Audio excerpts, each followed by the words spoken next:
So I was thinking the other day that I'd like to have a little memento to remember the Yoglabs from.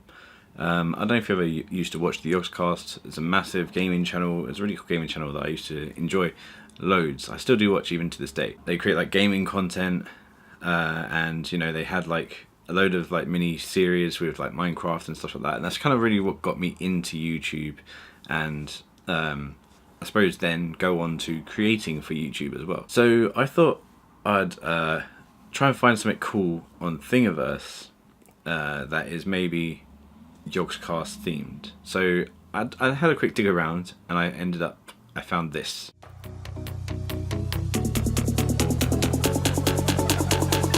So there's only one thing left to do now. Let's print it.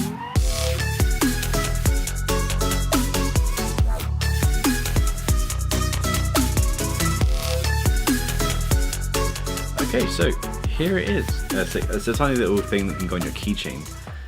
If you hold things on your keychain other than just keys, I don't know, I've got like a N logo on mine in like shocking orange, or you know, the standard ABS kind of colour. Yoglabs. It says Yoglabs. It has the big vault door from Yoglabs. It looks cool, and it is actually, yeah, it does work on a keychain. I've tried it, and yeah, it does look really cool. I'm really happy with how it came out actually. The detail on it looks really great. And I mean, it only took probably even like maybe even 20 to 30, probably not even that actually, probably less than 20 minutes to print. So you can have yourself a little keychain item like this to commemorate the Yogscast. If you really like the Yogscast that much, you can just download it off of Thingiverse. You can print it and you can have it in a couple of moments. I think that's really awesome. I really like the Yogscast and all the stuff they've done in the past. They helped me through a lot of my college years and stuff.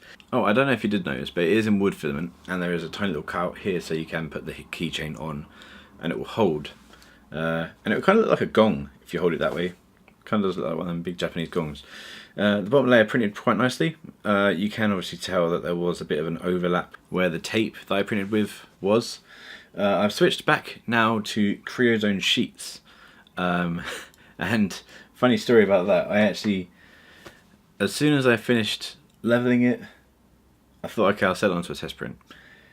The test print did, the bed leveling came in, it checked the middle, that was fine, and then it goes on to do the 9 points around the bed. The first one, it ploughed straight through the sheet and made a hole in my Creozone sheet. So that was a brand new sheet, and it's ruined.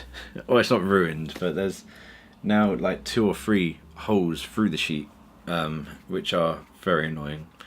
I'm not sure if I'm going to try and fix them, to be honest, but there we go. So leave a like if you liked it, a dislike if you didn't. Subscribe, ding the bell if you can so you can get notifications for the videos that come out, and I'll see you in the next video.